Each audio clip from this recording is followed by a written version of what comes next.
உங்களுடைய தங்கம், வெள்ளி, வைர நகைகளை உடனே செல் பண்ணுமா? நம்பிக்கையான நிறுவனம் Max Gold. Call 04445454545. Max Gold, cash for gold. தமிழக சட்டசபை தேர்தலுடைய இறுதிக்கட்ட பிரச்சாரம் இன்று 6 மணியுடன் ஓய்கிறது. இதில் விஜய் இவ்வளவு காலம் பேசுனது, இவ்வளவு காலம் ரோட் ஷோ பண்ணது, இன்னைக்கு வரைக்கும் ரோட் ஷோ, அதையெல்லாம் தாண்டி அவர் பேசின ஸ்பீச் 8 நிமிஷம் பேசினாரு, 6 நிமிஷம் பேசினாரு. தொடர்ச்சியாக அவர் ரிப்பீட்டாக நிறைய பேசிக்கிட்டே இருந்தார். அவர் எங்கே ஒரு ஃபோர்ஸான ஒரு பேச்சு இல்லையப்பா அவர்கிட்ட அப்படின்ற மாதிரி விமர்சனங்கள் ஒரு பக்கம். தேர்தல் கடைசி கட்ட நேரத்தில் பயங்கரமான ஒரு ஸ்டண்ட் அடிக்க போகிறார் பாருங்க அப்படின்னு மாதிரி ஒரு விவாதம் விமர்சனம்லாம் கூட இருந்தது. என்னன்னா திடீர்னு தனக்கு உடம்பு சரியில்லைன்னு காட்ட போகிறாரு. அப்புறமா போயிட்டு ஏதாவது ஒரு விஷயத்தை மக்கள் மத்தியில் அனுதாபத்தை கொண்டு வந்து சேர்க்க போகிறாரு. இப்படிலாம் இருந்தது. ஆனால் தொடர்ச்சியாக இருந்ததுன்னா விஜய் எதிர்ப்பு அரசியல் செய்கிறார். ஆனால் காட்டமான எதிர்ப்பு அரசியலே செய்யலையப்பா, தொட்டும் தொடாமல் பட்டும் படாமல் போயிட்டு இருக்காரு, இவர் எங்கே அப்படின்னு மாதிரி விமர்சனம். ஆனால் நேற்று நம்ம பேசியிருந்தோம், குறிப்பாக அந்த திருவள்ளுவர், பொன்னேரி, கும்மிடிப்பூண்டி, அண்ணா நகர், வில்லிவாக்கம், விருகம்பாக்கம், இத்தனை இடங்கள்லையும் ஒரு பக்கா மாஸ் ஒரே நாளில் அப்படி மாறின ஒரு விஷயம் மக்கள் அந்த பக்கம் அப்படி திரும்பினது. இன்னைக்கு சென்னை நந்தனம் YMCA கிரவுண்டில் விஜய் அந்த பேசின ஒரு ஸ்பீச் கிட்டத்தட்ட 25 நிமிடங்களுக்கு மேலாக ஒரு என்ன சொல்கிறது, ஒரு சிங்க பாய்ச்சல் மாதிரி இருந்த ஒரு ஸ்பீச். ஒட்டுமொத்தமாக நாங்கள் தாங்க ஆட்சி அமைப்போம், பயங்கர கான்ஃபிடென்ட்டாக சொல்லியாச்சு, நாங்கள் தான் ஆட்சி அமைப்போம், மே 4ஆம் தேதி எங்கள் ரிசல்ட்டு பாருங்கள், மே 4க்கு அப்புறம் நாங்கள் என்னென்னலாம் செய்ய போகிறோம்னு ஒரு லிஸ்ட்டே எடுத்து போட்டு காமிச்சிட்டோம். ஏற்கனவே சொன்னது தான், அதில் ஹைலைட்டாக ஒரு 5 விஷயங்கள் சொன்னது. பெண்கள் பாதுகாப்புக்கு ஒரு தனி சட்டம், போதை ஒழிப்புக்கு ஒரு தனி சட்டம், 200 யூனிட் மின்சார இலவசம் கம்பல்சரி, பெண்கள் எல்லாரும் தமிழ்நாடு முழுக்க இலவசமாக பேருந்தில் பயணம் பண்ணலாம். இது தொடர்ந்து நிறைய இருக்குது. நாங்கள் தாங்க அப்படி. இதெல்லாம் மீறி நான் அன்னைக்கே விக்கிரவாண்டி மாநாட்டில் சொன்னேன். இந்த விக்கிரவாண்டி மாநாடு அப்படின் பொழுது தான், மாநாடு நடத்துறதுக்கு முன்னாடி இந்த மாநாடுலாம் இவரால் நடத்த முடியுமா, இந்த மாநாட்டுக்கெல்லாம் இவர் தகுதியானவரா, முன்ன பின்ன மாநாடுலாம் இவங்க நடத்தியிருக்கிறாங்களா, இந்த கூட்டத்தெல்லாம் எப்படி கண்ட்ரோல் பண்ண போகிறாங்க, கூட்டமே வராதுங்க அப்படின்லாம் சொல்லிட்டு இருந்தாங்க. ஆனால் அந்த மாநாடோடைய எதிரொலி என்னன்னு தெரியும் உங்களுக்கு.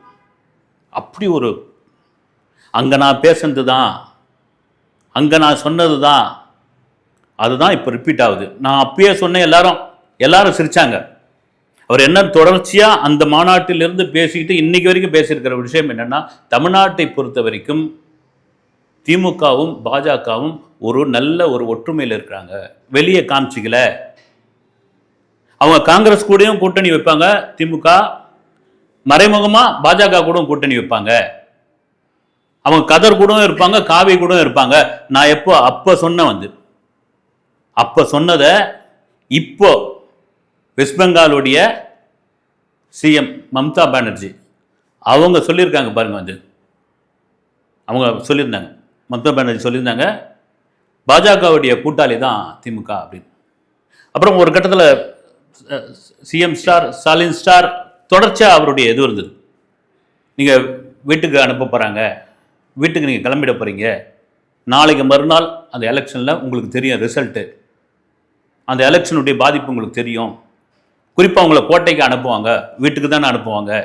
இந்த மாதிரியான தொடர் ஒரு ஒட்டுமொத்தமாக அவருடைய மனசில் வைத்திருந்த அத்தனையும் வெளிப்படுத்தியாச்சு. அவ்வளோ பெரிய க்ரௌடு, அவ்வளோ பெரிய கூட்டம், லைவில் அவ்வளோ பேர் பார்த்துட்டு இருக்காங்க. ஏன்னா இதற்கான விமர்சனத்துக்கான காரணம் என்னென்னா, விஜய்க்கு என்ன அரசியல் தெரியும், விஜய் ஒரு பச்சை குழந்தை, பால்வாடி, விஜய்க்கெல்லாம் ஒன்றும் தெரியாதுப்பா, வரும் இந்த கூட்டம்லாம் வரும், இதெல்லாம் ஓட்டாக மாறுமா, தொடர்ச்சியாக சொல்லிட்டு இருந்த விஷயம் அது எப்போ மாறுச்சு அப்படின்னா, நேற்று மாறுச்சு. நேற்று பல பேரும் ஏன்னா கூட்டம் என்பது ஒரு பகுதியில் வரும், இன்னொரு பகுதியில் இல்லாமல் போகும், இன்னொரு பகுதியில் சுமாராக இருக்கும், இன்னொரு பகுதியில் அதிகப்படியாக இருக்கும்.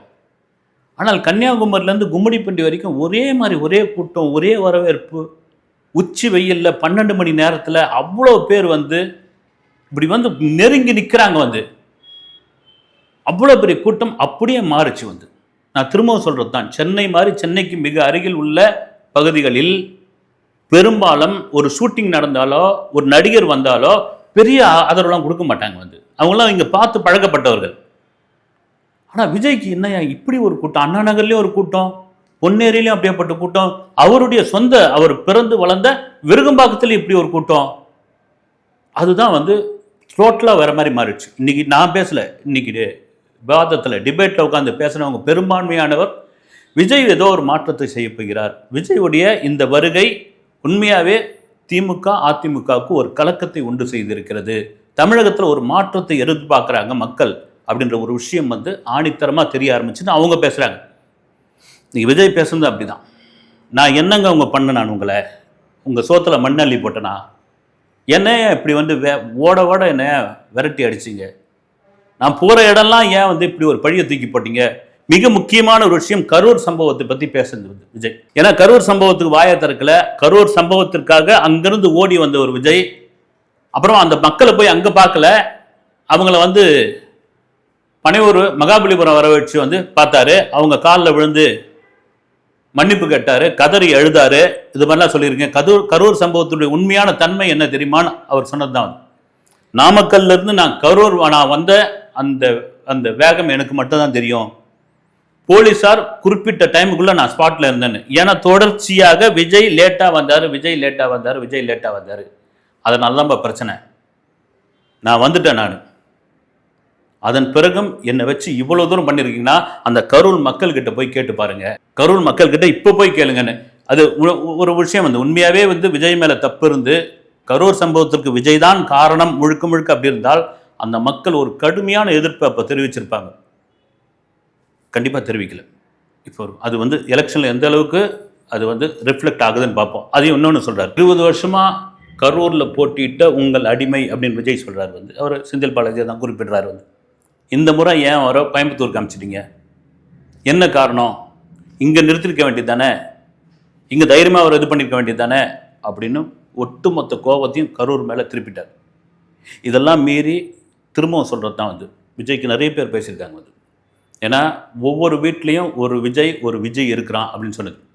ஒவ்வொரு வீட்டிலையும் இருக்கிற அந்த பசங்க அப்போ அவங்களுக்கு அந்த குட்டீஸுக்கு ஒரு வேண்டுகோளாகவே வச்சுருக்காரு, நீங்கள் இந்த அங்கிள் ஏன்னா சாக்லேட் கொடுத்து யாராவது வேறு ஏதாவது வந்து கிண்டர் ஜாய் வாங்கி கொடுத்து உங்களை வந்து சொன்னால் எப்படி ஏற்றுப்பீங்களோ அது மாதிரி இந்த அங்கிள் நான் சொல்கிறேன். நான் உங்கள் வீட்டில் உங்கள் அப்பா அம்மா சித்தி மாமா மாமி யார் இருந்தாலும் சரி விஜய் அங்கிளுக்கு ஒரு ஓட்டு போடுங்க அப்படின்னு. இது ஒரு கொஞ்சம் குழந்தைத்தனமாக இருந்தாலும் இதுதாங்க எதார்த்தம், இதுதான் உண்மை. ஏன்னா அரசியல் கட்சியை சேர்ந்த சில தலைவர்களே சொல்லிட்டாங்க. வந்து நாங்கள் போய் பார்த்தோம், வீட்டில் இருக்கிற பெரியவங்ககிட்ட பாரம்பரியமாக ஒரு கட்சிக்கு போடுறவங்களே வந்து இந்த வாட்டி எங்கள் பேர பிள்ளைங்க பேத்திங்க எல்லாம் வந்து விசிலுக்கு போட்டுன்னு சொல்கிறாங்க, அதனால் போட்டால் என்ன, இந்த ஒரு முறை போட்டு தான் பார்க்குறோமே அப்படின்னு. அதே போல் இந்த கருத்து கணிப்பு விஷயங்களை விஜய் சூப்பராக பேசுது. இந்த கருத்து கணிப்பு, இந்த கருத்தில் விட்ட கணிப்பு, இந்த கணிப்பெல்லாம் இங்கே வேகாது அப்படின்னு. ஆனால் ஆளாளுக்கு ஒவ்வொரு கருத்து கணிப்புங்க. யாருக்கெல்லாம் ஃபேவராக இருக்குதோ அவங்களுக்கு ஒரு கருத்து கணிப்பு. திடீர்னு பார்த்தா சுயேட்சையாக நிற்கிறவங்க பூரா வந்து முதல்வர்னு ஒரு கருத்து கணிப்பு. என்ன இது வந்து திசை மாத்திரத்துக்காகவா அப்படின்னு. ஆனால் பெரும்பான்மையான கருத்து கணிப்பு தாண்டி மக்கள் பெரும்பான்மையாக பேசுறது என்னன்னா, ஒரு முறை அவருக்கு தான் வாய்ப்பு கொடுப்போமே, வரட்டுமே, என்னதான் பண்றாரு பார்க்கலாமே, அந்த ஒரு முறை தான் எனக்கு வாய்ப்பு கொடுங்க, ஒரு முறை தான் எனக்கு வாய்ப்பு கொடுத்து தான் பாருங்க, உங்ககிட்ட நான் மன்றாடி கேட்குறேன் அப்படின்னு சொல்லி கையெழுத்து கும்பிட்டு ஒரு நிமிஷம் அப்படியே ஒரு கிட்டத்தட்ட ஒரு 3 நிமிடம் நின்னார் வந்து விஜய். ஏற்குறைய ஒரு என்ன சொல்றது, இறுதிக்கட்ட ஸ்பீச்சு ஒரு தெரிக்கிற மாதிரியான ஒரு ஸ்பீச்சாக இருந்தது. முழுக்க நான் அரசியலுக்குள் வந்ததுனால் என்னை வந்து திமுக அந்த அளவுக்கு என்ன அடி நடிச்சாங்க, அடிக்க தான் செய்வாங்க, வேற வழி கிடையாது. வந்து அந்த இடத்துல யாராக இருந்தாலும் சரி அதையெல்லாம் தாண்டி தான் அரசியல் பண்ணியாகணும். ஆனால் கடுமையான விமர்சனம் என்ன விமர்சனம்னா, விஜய்க்கு ஒன்றுமே தெரியாது அரசியலில், அவரெல்லாம் ஓடி போயிடுவார், அவர் கையில் இப்போ என்ன சொல்கிறாங்கன்னா அவர் கையில் 5 வருஷம் ஆட்சி எப்படி கொடுக்க முடியும், அவங்களுக்கு என்ன நிர்வாக திறமை இருக்குது. எல்லாருமே புதுசாக வந்தவங்க தானே. ஒரு சினிமாவில் புதுமுகம் ஒருத்தர் அறிமுகமாக வர்றாருன்னா அதுக்கு முன்னே அவருக்கு என்ன தெரியும், வந்து அந்த ஒரு படத்துல இருந்தானே அடுத்தடுத்த படத்தை கற்றுக்க முடியும்.